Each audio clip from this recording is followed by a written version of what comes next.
ফিরে আসি এই বাংলায়, পথ চলাই বাংলায়, নিজের দেশের মাটি, নিজের প্রকৃতি, বারে বারে এখানেই আসতে চাই, তোকে ভালোবাসতে চাই।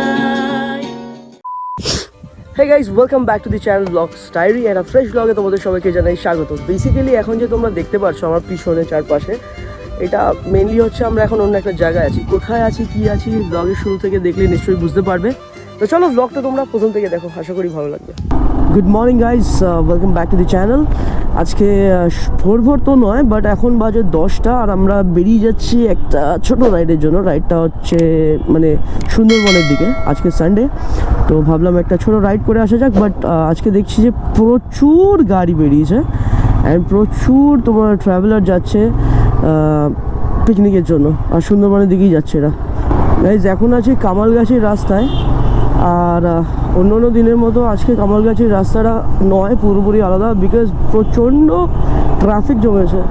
তো আজকের যে রাইডটা গাইজ, এটা কোনো ডেস্টিনেশন রাইড নয় বা এরকম কিছু না যে ভেবে কোথাও যাচ্ছি বা কিছু ইউটিউবের জন্য ভিডিও বানাতে যাচ্ছি, এরকম কিছুই নয়। যাচ্ছি তাই ভিডিও শেয়ার করছি, বিকজ আমার প্রত্যেক বছর ঠান্ডার সময় সুন্দরবন একবার না একবার যেতেই হয়, আমার ভীষণ ভালো লাগে। তো এবছরটা অনেকটাই লেট হয়ে গেল, বাট স্টিল যাচ্ছি। তো কোনো ডেস্টিনেশন ডিসাইড করে যাইনি। অনেকবার ঝড়খালি গেছি, বাট ঝড়খালিতে না যেতে ইচ্ছা করে না, কারণ ঝড়খালিতে ওই বন্ধ খাঁচায় বাঘ আর কুমির দেখার ইচ্ছা নেই, তার জন্য জু আছে। তো তার জন্য ঝড়খালির দিকে যাচ্ছি না, আমরা হয়তো গদখালি, কৈখালি এরকম কোনো একটা জায়গায় অফবিট, মানে যেখানে লোকজন একটু কম থাকবে, যেহেতু আজকে বহুত পিকনিক ব্যাপার স্যাপার আছে ওই সব দিকে, তাই ওই দিকগুলো একটু যাবো না, ওই দিকগুলোকে একটু অ্যাভয়েডই করবো। আর যাবো হচ্ছে কৈখালি বা গোসাবা এইসব বা গদখালি এইসবের দিকে একটু দেখবো কোথায় যাওয়া যায়, মানে কোনো ডেস্টিনেশন নেই। ওদিকে কোনো একটা দিকে ঢুকে গিয়ে একটুখানি জাস্ট চিল মারা, নদীর ধারে একটু গল্প, বসে আড্ডা, এইগুলোই ভাবছি আজকের জন্য। আর পিছনে আমার বাইকের পিছনে বসে আছে বানশিদা। পৌঁছলাম বারুইপুরের রাস্তায় আছি এখন। তো এখানেও যে ঢুকলাম, এখানেও জায়গা অবভিয়াসলি এখন 10:15 বাজে, তো স্বাভাবিক বাজারের টাইম, রবিবারের বাজার, ভিড় আর ভিড়, ওরে বাবা। এই জন্য না সকাল মানে ভোর বেরোনো একদম ভালো, এইসব মানে জ্যাম জট থাকে না, আরামসে বেরিয়ে যাও। তারপরে আবার যখন ফেরার টাইম তখন আবার আরামসে আসো, কারণ এই যে বাজারের টাইমটা ভীষণ রাশ হয়। গাইজ এখন 10:30 বেজে গেছে আর প্রচণ্ড জোর খিদে পেয়েছে। তো বারুইপুরটা জাস্ট ক্রসই করবো। তার আগে একটা মিষ্টির দোকান আছে ডান সাইডে, আগেরবার যখন এসেছিলাম এখানে খেয়েছিলাম, বেশ সুন্দর কচুরি দিয়েছিল। তো ভাবলাম গাড়িটা ঘুরিয়ে নিই, বিকজ এর আগে না খাবার ওরকমভাবে পাওয়া যায় না। তো এখান থেকে খেয়ে তারপর বেরাবো, তার জন্য আবার ব্যাক করলাম এই যে ডান দিকে। ওই মা,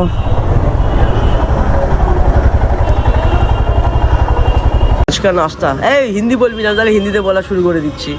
তো আজকে চলে এসছে, এটা কি আছে, ফুলকপির তরকারি আর কচুরি, তাই তো? এই যে বংশীদা দেখিয়ে দিচ্ছি, বংশীদাকে। আর আমার গাইস ভীষণ ঠান্ডা লেগেছে, তো একটুখানি প্যাক করবো, নাস্তা করছি। আজকে চলে এসছে আমাদের কচুরি আর ফুলকপির তরকারি, দই মিষ্টি দই আর রসগোল্লা। কে খাবে রসগোল্লা? এক আচ্ছা, 1/2। আচ্ছা ঠিক আছে। এই যে এই রাস্তাগুলো এখন এরকম হয়ে আছে, ইট। আমি এই রাস্তাটা যখন খুব খারাপ ছিল তখনও এসছি, এই রাস্তাটা যখন পুরো ব্ল্যাক পিচ করা ছিল, তখনও এসছি। তারপরে আবার রাস্তাটা ভাঙলো, তখনও এসছি। আর এখন এই যে এই ইট দিয়ে রেখেছে, এখনও আসছি। মানে বুঝতে পারছো কবে থেকে সুন্দরবন আমি ঘুরেই চলেছি, বিকজ আমার ভীষণ ভালো লাগে।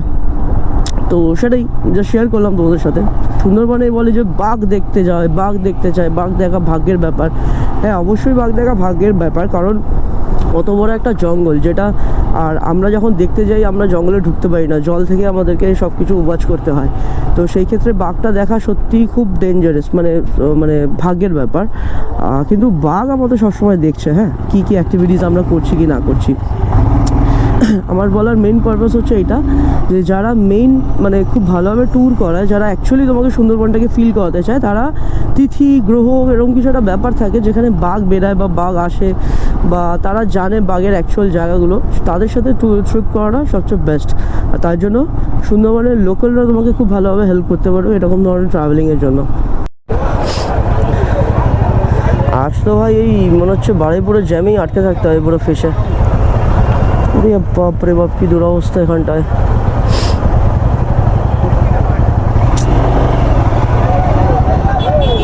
গাইস এতক্ষণ পর এসে পেলাম একটা ফাঁকা রাস্তা, আর তার মধ্যে ওখানে মামারা ধরছে আর অটোটা আসছে, দেখো ও হিরো হিরো এখানকার। এতক্ষণ বাদে খোলা মানে রোড তো আছেই, বাট হাওয়াটা খুব সুন্দর লাগছে। আর আজকে আমি গ্লাভসটা ভুলেছি, আমি যে কি বড় পাপ করেছি আজকে, কি বলবো। হ্যাঁ, এত ধুলো আগে যখন এই রাস্তাটা ছিল কত সুন্দর ছিল, এই গাছগুলো সব কি সুন্দর গ্রিন গ্রিন হয়ে থাকতো, বাট এখন এত ধুলো চারদিকে রাস্তার কাজবাজের জন্য গাছগুলো পুরো একদম ব্রাউন ব্রাউন হয়ে গেছে। মনে হচ্ছে একটু বৃষ্টির জল পড়লে এইগুলো পুরো সবুজ হয়ে যাবে, জাস্ট মনে হচ্ছে এরকমই। ভাই কিছু চাঁদা ফাদা কাটছে এরা বসে এখন। কি হয়েছে ভাই, কিসের চাঁদা ভাই? যাই হোক, বেসিক্যালি ক্যানিং ঢুকতে আর 5-10 মিনিট লাগবে। আর বেসিক্যালি এতক্ষণ ধরে না খুব ল্যাদ খেয়ে এসেছি, আরামসে আসছিলাম, কোনো তাড়া নেই জীবনের এরকমভাবেই। তাই জন্য মানে একটু দেরি হয়ে গেল। এখন বাজে হচ্ছে 11:15, আর এখনও আমাদের যেতে হবে 1 ঘন্টা 12 মিনিট। ঠিক আছে, এরকমভাবে যদি চলতে থাকি মানে একটু টেনে, তাহলে আরামসে পৌঁছে যাব। আর কোনো তাড়া নেই, আরামসে যাবো, আরামসে আসবো, তাই জন্যই আরামসেই যাচ্ছি।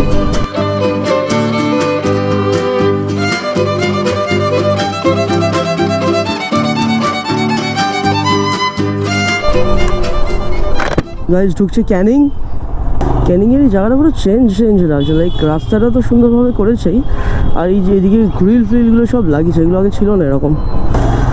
উঠিয়া বাবারে কি রোদে তাপ লাগছে এখানে এসে। এই বাদিকটা ঢুকে গেলে হচ্ছে ক্যানিং স্টেশনের দিকে চলে যাবে, বাট আমরা ক্যানিং স্টেশনের দিকে যাচ্ছি না, আমরা যাবো সোজা। না ট্র্যাম আছে, ভালোই যাবে। আরে কাকা আপনি চলুন, নাহলে সাইড দিন। ব্যাংক চলেই যাচ্ছে নিজের মতো দেখতে দেখতে। বাবা কি রোদের তাপ এখানে, পাগলের মতো রোদ চোখে লাগছে এখানে। আর এই হচ্ছে ক্যানিং ব্রিজ, নিচে মাতলা রিভারের জল তো ভালোই আছে। এই এটা তো রিভার নয়, রিভার ওইদিকে। এখানে অ্যাকচুয়ালি মাছ ধরার জন্য মনে হয় বাদ দিয়ে রেখেছে সাইডগুলো। ওকে অটো, তুমি আমার ভিউ গার্ড করছো। হ্যাঁ, রিভারে জল আছে, ভালোই জল আছে।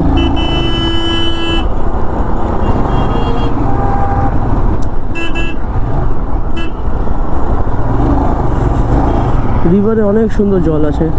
গাইজ তোমরা যদি আমার আগের ব্লগ মানে ক্যানিং ব্লগটা দেখে থাকো, তাহলে তোমরা এই ব্রিজটার আর রিভারটার ভালো ড্রোন ফুটেজ দেখতে পারবে। অনেক সুন্দর ড্রোন ফুটেজগুলো এসেছিলো, সো চেক করতে পারো একবার ক্যানিংয়ের ব্লগটা। আমরা এখন আছি সোনাখালি। এখানে যে ব্রিজটা, এই ব্রিজটার নাম হচ্ছে হোগল ব্রিজ। সোনাখালি থেকে একটুখানি গেলে এই ব্রিজটা, যেটার নাম হোগল ব্রিজ। আমরা এবার ঢুকছি, মানে এখান থেকে আরেকটু গেলেই ঢুকবো হচ্ছে বাসন্তী। ও কি দারুণ জায়গাটা লাগছে, দারুণ। এই সোজা রাস্তাটা চলে যাচ্ছে হচ্ছে ঝড়খালি, আর এদিকে আমরা যাচ্ছি বাদিকে, এটা হচ্ছে গদখালির রাস্তা। মানে গদখালি সোনাখালি, এই সোনাখালি বলছি, হ্যাঁ এইদিকে আছে গদখালির দিকে, ওইদিকে সোজা গেলে চলে যেত ঝড়খালি। গদখালি ফেরিঘাট পৌঁছানোর পর ভেবেছিলাম ওখান থেকে একটা ফেরি করে সামনাসামনি কোনো গ্রাম বা কোনো জায়গা থেকে ঘুরে আসবো, কিন্তু সেদিন এত পরিমাণে সেখানে টুরিস্ট ছিল, যার জন্য ফেরিঘাটে এত লম্বা লাইন ছিল, আর সেই রিস্ক আমরা নিলাম না। তাই সেখানকার লোকাল কারোর কাছ থেকে জিজ্ঞেস করে আমরা এটা ডিসাইড করলাম যে সেখানে সামনাসামনি গ্রামের ভিতর কোনো একটা অফ বিট, একটা আইসোলেট লোকেশনে যাব, ঘুরবো। তার জন্য এখান থেকে একটা লোকাল লোকের মানে কথা বলে তার সাথে সবকিছু জেনে শুনে গেলাম একটা নদী দেখতে, মানে নদীর ধার বরাবর কিছু একটা জায়গায়। আর সেখানে গিয়ে কি দেখলাম বা কি হলো, প্লিজ আগে দেখো, ভীষণ ভালো লাগবে। ওকে গাইস, গদখালির এখানে এসে আমরা সরি হ্যাঁ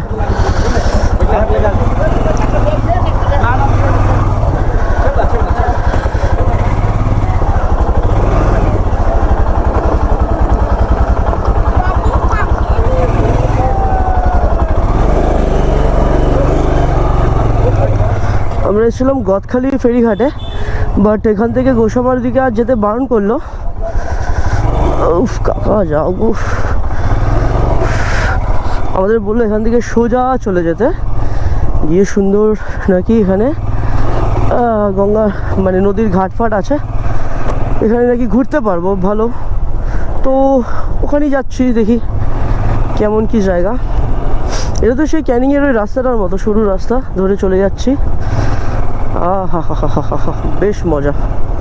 কিন্তু বেসিক্যালি বলতে গেলে মানে গদখালির একটা গ্রামে যাচ্ছি, মানে ভিতরের দিকে ঢুকে গ্রামের রাস্তা, দুই দিকে ধান ক্ষেত, একদিকে মাঝে মাঝে আমার ম্যানগ্রোভ জঙ্গল, নাইস। বাইরে রাস্তাগুলো পুরো গন্ডগোল করে ফেলেছি, তো এখন গ্রামের ভিতর দিয়ে একটা রাস্তায় যাচ্ছি। বললো একটুখানি গিয়ে বাদিকে যেতে, কোনো ডান দিকে যাবো না, বাদিকে। ওকে, এই বাদিকটা দাঁড়ে, এই বাদিক যাচ্ছি। চলো এই বাদিকটা দাও, ঠিক আছে।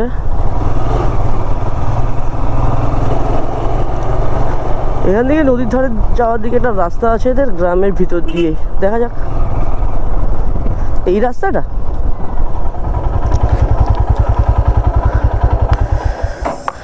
এই নদীর দিকে যাওয়ার রাস্তাটা এদিকে, কোন নদীর দিকে? এখানে বললে একটা কোন নদীর পার ফার আছে। হ্যাঁ হ্যাঁ হ্যাঁ, এই সোজা গিয়ে একটু বাঁ দিকে একটা সোজা মানে আচ্ছা এখান থেকে সোজা যাবো পুরো আগে, সোজা গিয়ে একটা গইর খাল পড়বে, হ্যাঁ বাঁ দিকে একটা রাস্তা আছে। আচ্ছা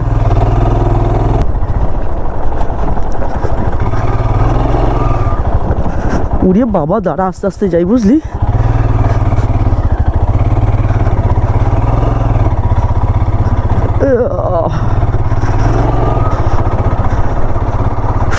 রোডটা দেখো গাইস, মাঝখান দিয়ে সরু একটা রাস্তা চলে গেছে, মাঝখানে একটু একটু ভাঙাচোরা হয়ে গেছে, আর দুদিকে ক্ষেত, মাঝখান দিকে এরকম রাস্তা, অসাধারণ।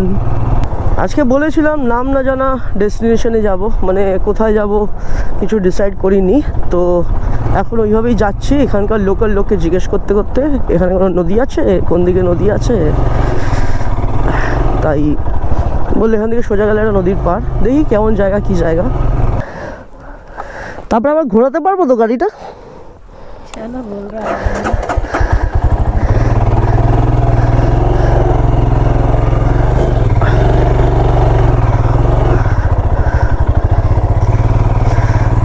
চলো বাবা যাই। কি রাস্তা রে ভাই, এদিকে তো বাদিকে পুরো ম্যানগ্রোভ। গাইজ আসো, এখানটায় আসো, অবশ্যই আসো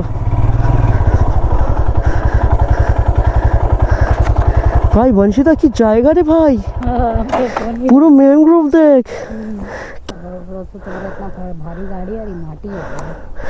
নড়বি না হ্যাঁ ভাই, এখানে আবার একটা বড় ঘাটলা, নাম তো বংশীদা, সামনেটা একটু দেখে তো কেমন। হ্যাঁ না, একটু সামনেটা দেখে আয়।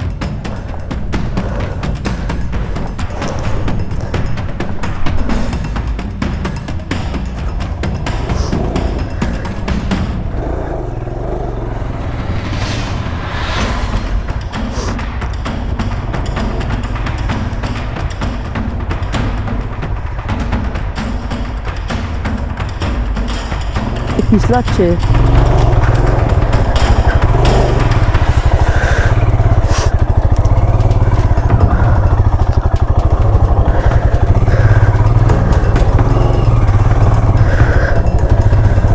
বাপরে ডেঞ্জারাস রাস্তা এটা।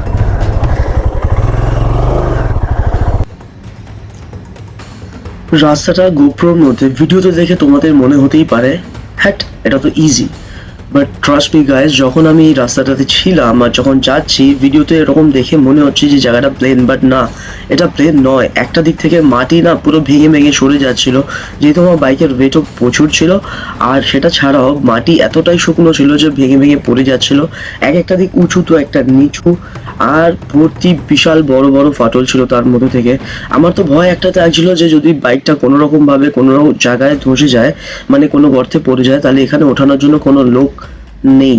ঠিক আছে, আমরা এমন একটা জায়গায় ছিলাম যেখানে কোনো রকম লোক এখানে নেই, তাই জন্য আমরা যতটা পারলাম বাইকটা নিয়ে এগোলাম। কিন্তু একটা টাইমের পর আর আগানোর সাহস হলো না, বিকজ রাস্তাটা এরকম ছিল আস্তে আস্তে আরো শুরু হয়ে যাচ্ছিল, বাইকটা ঘোরাতেও আমার প্রবলেম হতো। আর বাইক মানে রাস্তাটা যতটা ন্যারো হচ্ছিল ততটাই ডেঞ্জারাসও হচ্ছিল। তার জন্য আমরা ডিসাইড করলাম এখানেই বাইকটাকে রেখে আপাতত চারপাশটা ঘুরে নিই। তো বাস এটা ভেবেই কাজটা সারলাম।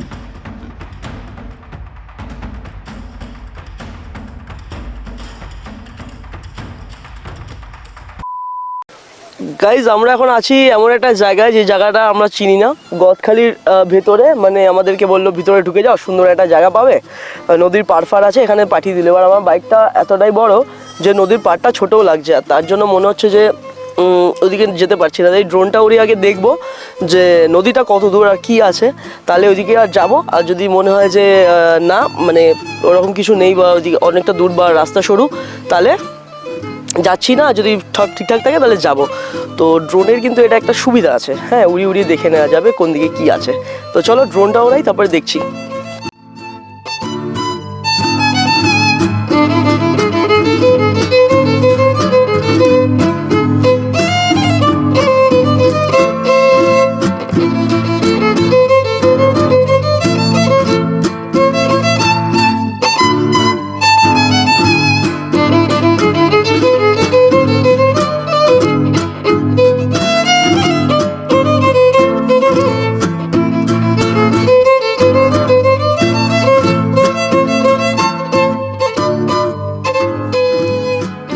এখন আমি আছি গদখালি, সুন্দরবন গদখালি। যাওয়ার কথা ছিল, এরকম কিছু ভেবে বেরাইনি, একটা আননোন ডেস্টিনেশনে বেরিয়েছিলাম। মানে সানডে একটা রাইড করব, সবসময় কি হয় একটা জায়গা ভেবে যাই, ওখানে কি করব না করবো এসব ভাবতে ভাবতেই মানে সময় যায়। তাই আজকে ভাবলাম সানডে একটা ফ্রেশ মাইন্ডে বেরিয়ে পড়ি, কোথাও না কোথাও তো পৌঁছেই যাবো, রাইট? তো গদখালি আসলাম, দেখলাম জেটি পার হতে গিয়ে বিশাল লাইন, কারণ আজকে প্রচুর পিকনিক সব দিক থেকে হচ্ছে। তো ওখানকার লোকরা সাজেস্ট করলো ভিতর দিয়ে ঢুকে যাও, একটা নদী পার পাবে। তো নদী তো দেখতে পেলাম না এখনও, বাট একটা ভীষণ সুন্দর লোকেশানে রয়েছি। আমার সাথে আছে বংশিতা। হ্যালো। আর লোকেশানটা তোমাদেরকে দেখিয়ে দিই, এই হচ্ছে লোকেশান। চারিদিকে এরকম ছোটো ছোটো বিল টাইপের রয়েছে, ওখানে ছাগল বাঁধা। আর বিশ্বাস করে জাস্ট হাওয়া দিচ্ছে, এত সুন্দর হাওয়া, ভীষণ মানে রোদ কিন্তু ভীষণ সুন্দর হাওয়া, আর বেশ ভালো লাগছে। তো জায়গাটা এখন এখানেই রয়েছি, কিছু না ভেবেই বেরিয়েছিলাম যে কোথাও একটা তো যাবো, কিছু একটা বসবো। বাট এবারে এমন কোথাও যাবো না যেটা কোনো লোকেশন বা সবাই যাচ্ছে এরকম কিছু জায়গায়। তো হ্যাঁ, ওকে গাইজ, আমরা গদখালি যে জায়গাটা গেলাম মানে ভালো অ্যাডভেঞ্চারাস জায়গা। বাট দ্য থিং ইজ ওখানে একটা প্রবলেম হচ্ছিলো যে রাস্তাটা ভীষণ পরিমাণে ভাঙাচোরা, আর বাইকটা নিয়ে যে যাচ্ছিলাম মানে এক একটা সাইড না এমন ঢালু হয়ে গেছে, বেশ ভয় লাগছিলো। তাই ওইদিকে আর গেলাম না, কারণ রাস্তা সরু হয়ে যাচ্ছিলো। আর যেহেতু নদীর এই বাঁকের রাস্তাতে তো সবসময় যাওয়া আসা করি না, তাই জন্য চাপ নিলাম না। আর কোনো রকম ইট ফিট পাটকেল কিছুই নেই, পুরো মাটির। একবার যদি বাইকটা ধসে যায়, ওখানে এমন কেউ নেই যে আসবে বা হেল্প করবে, তো পুরো ফাঁকা ছিল। তাই জন্য রিস্ক না নিয়ে ওখান থেকে ব্যাক করছি, যাচ্ছি মানে বাড়ির দিকে। এবার যাওয়ার পথে ক্যানিং বা তার আগে কোনো জায়গায় কোনো সুন্দর জায়গা পেলে ওখানে একটু ওয়েট করবো, তারপরে ওখান থেকে আবার বেরিয়ে যাব। আর যদি রাস্তায় খিদে পায়, তখন ওই 4টে কচুরি খেলাম না, ভীষণ পেটটা ভার হয়ে আছে এখনও। তো যদি খিদে পায় খাবো, নাহলে একদম ডিরেক্ট বাড়ি গিয়ে। গাইস, সামনে মাতলা রিভার, আমরা একদম পারফেক্টলি এখন নদীর সামনে এসে ল্যান্ড করেছি। কি নাচ, বোটে করে ঘুরছে ঢিংচাকাচা গান চালিয়ে। আমাদের ডান সাইডে মাতলা রিভার, মাঝখান দিকে বেরিয়ে যাচ্ছি সুন্দর একটা রাস্তা দিয়ে। দেখছি রিভার সাইডে যদি কিছুক্ষণ বসা যায় একটা ছাওয়া জায়গা দেখে, তার জন্য একটু ভিতরের দিকে যাচ্ছি। গ্রাম বাংলার মধ্যে একটা জায়গায় এখন আমরা আপাতত এসেছি। এখানে বঞ্চিতা আমরা এখানে আর চারদিকে মাটির বাড়ি সারি এসব দেখতে পাচ্ছি, বেশ ভালো লাগছে। আমার পিছনেই দেখো একটা এরকম, এটা মানে গোয়াল, মানে এখানে গরু ফুরু রাখে এরা। আর ভীষণই সুন্দর জায়গা, হাওয়া দিচ্ছে, রোদটা এখানটায় নেই বিকজ দেখতেই পাচ্ছ গাছ গাছ আর গাছ। জানিস না? তাহলে বাদুর, তুই বাদুর জানিস? চামচিকা জানিস? তুই চামচিকা। হ্যাঁ,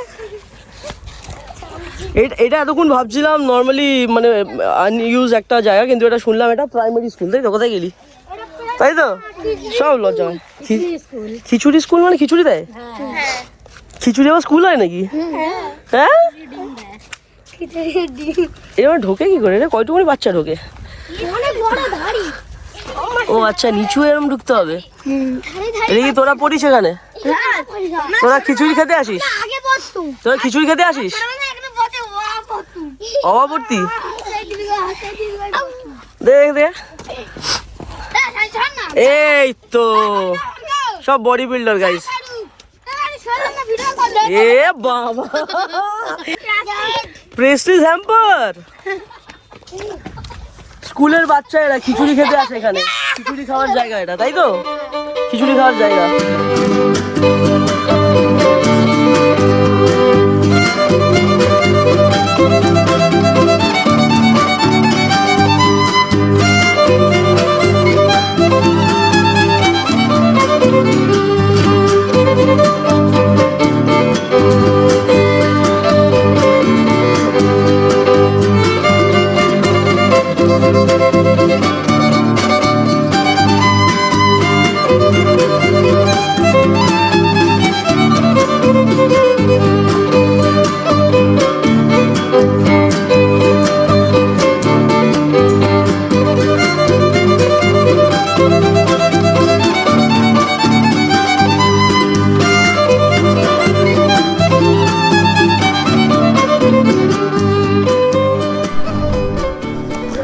चल चले अपने घर है मेरे हम सफर।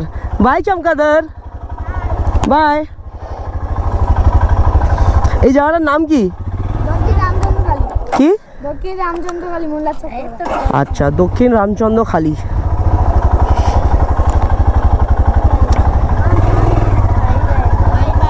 টাটা। ওকে, তো এখান থেকে এখানে অ্যাকচুয়ালি ড্রোনটা ওড়ালাম তো, আর ড্রোন বার করলে বাচ্চা কাচ্চা যা আছে সব একদম ওখানে ঝাঁপিয়ে পড়ে, তো ঠিকভাবে ভিডিও করতে পারলাম না বা ঠিকভাবে ফটো নিতে পারলাম না। তো সামনে কোনো একটা জায়গায় সুন্দরভাবে দাঁড়াবো, দাঁড়িয়ে একটু নিজেদের মতো ফটো তুলবো, তারপরে ওখান থেকে। বংশিদা, কেমন লাগলো আজকে? সকাল থেকে একটু বেকার গেছে, তারপরে এই জায়গাগুলোতে এসে ভালো। বেসিক্যালি সকাল থেকে যে জায়গাগুলোতে যাওয়ার কথা ছিল না, পুরো সব কটা জায়গা পোপট হচ্ছিলো, কারণ ফেরি এখানে তো অ্যাকচুয়ালি জানো সুন্দরবনে ফেরি ছাড়া কোনো উপায় নেই, ঠিক আছে? তো যেখানে যাওয়ার ছিল সেখানে যেতে পারলাম না, আর প্রচুর ভিড় ছিল, তার জন্য ক্যান্সেল করলাম। বাট এখন যে জায়গাটাতে এসছি না, বেশ ভালো, বেশ সুন্দর, তাই জন্য এই জায়গাটাতে একটু টাইম স্পেন্ড করলাম। এবার বাড়ির দিকে, এখন টাইম বলে দিই, টাইম হচ্ছে 3:38, আর এখন বাড়ির দিকে যাচ্ছি। এখনও খাইনি কিছু, খিদে অতটা পাইনি, যদি পাই যেতে খেয়ে নেবো। আর প্রচণ্ড রোদ, মুখটুক পুড়ে গেছে, ঠোঁটফোট ফেটে একদম শেষ অবস্থা। তো আজকের মতো ভিডিওটা এখানেই রাখছি গাইজ, আর ভিডিও বাড়াচ্ছি না। এটা একটা ছোটো ভিডিও ছিল আজকে, একটা ছোটো সানডে ডে আউট। তো হ্যাঁ, আপাতত ভিডিওটা এখানেই রাখছি। তো বঞ্চিতা, একটু বাই বাই বলে দিবি? ওকে, আরে বলে দিবি bye bye. Bye bye bye, next video মে। পরের ভিডিওটা কোথায় কী হচ্ছে সব জানতেই পারবে। এই ভিডিওটা ভালো লাগলে প্লিজ লাইক করো, চ্যানেল নতুন হলে সাবস্ক্রাইব করো। জানি ভিডিওটা হয়তো খুব ভালো করিনি, বাট যতটা পেরেছি করেছি, কারণ এটা জাস্ট মানে উইদাউট এনি ডিসিশন, মানে উইদাউট এনি ডেস্টিনেশন আজকে বেরিয়ে গেছিলাম। তো চলো গাইজ, আজকে ভিডিওটা এখানেই রাখছি, দেখা হচ্ছে নেক্সট ভিডিওতে। ওকে, চলো, থ্যাংকস ফর ওয়াচিং, বাই।